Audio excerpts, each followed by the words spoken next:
Cinta itu memikirkan yang dicintai. Bukan hanya kemarin dan kini, tapi nanti. Mari kita berbicara tentang masa depan, agar hari esok yang dijelang bukan suatu kesengsaraan. Ada hal yang jelas harus dipersiapkan, mana yang boleh dilakukan, dan mana yang harus dihindarkan. Bila engkau lelaki, engkau harus tahu arah saat melangkah. Bila engkau perempuan, seharusnya tahu bagaimana bertingkah.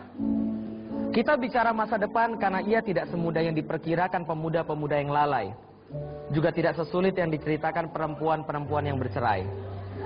Setiap muslimah tentu saja menginginkan lelaki yang bertanggung jawab, yang menghargai kelebihan kebaikannya, dan yang memaafkan kealpaan kekurangannya. Muslimah mana yang tidak ingin lelaki berbudi pekerti, baik hati, tinggi iman, dan lurus amal. Muslimah selalu menanti lelaki elok akhlak padan rasa, yang memiliki kelembutan dengan anaknya, dengan istrinya dia mesra. Muslimah mana yang tidak mendambakan lelaki yang bisa mengawalnya jauh dari neraka dan membimbingnya menuju surga Allah. Lelaki mana yang tidak suka dengan wanita yang cerdik cendekia lagi berparas menawan, yang lisannya seanggun geraknya. Lelaki yang baik pasti menyukai wanita lemah lembut lagi santun, pintar membahagiakan suami dengan masakan dan perhatian, tidak tamak harta dan selalu menjaga kehormatan.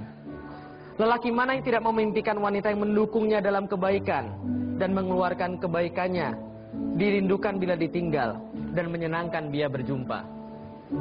Sialnya, kita hidup di zaman kapitalisme yang mengajarkan lelaki dan wanita masa kini untuk memperhatikan fisik bukan isi. Perhatikan badan bukan iman. Kapitalisme sukses menjadikan kebahagiaan materialistis sebagai tujuan tertinggi, hingga buat sebagai tujuan yang tertinggi. Maka hedonisme, anak kandung kapitalisme, sukses menjadikan lelaki hanya peduli nikmat sampai batas kulit. Wajar bila kita melihat di mana-mana lelaki jadi miskin tanggung jawab dan fakir komitmen. Bila lelaki yang tidak lulus ujian tanggung jawab dan komitmen, merekalah yang akhirnya masuk dalam jurusan pacaran. Cinta disempitkan dalam arti pacaran, terbatas pada rayuan palsu dan gandengan tangan. Padahal pendamping yang saleh tiada pernah didapatkan dari proses pacaran, karena kesalehan dan kebatilan jelas bertentangan.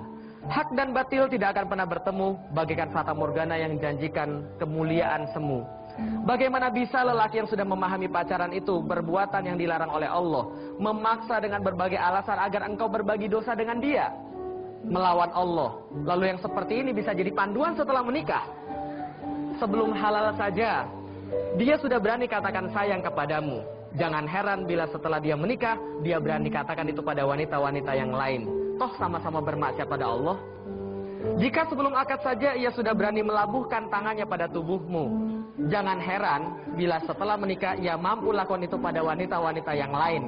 Toh sama-sama dosa pada Allah. Yang tiada takut dosa saat sebelum menikah, tentunya jangan harap ia takut dosa setelah menikah. Terima kasih. Assalamualaikum warahmatullahi wabarakatuh.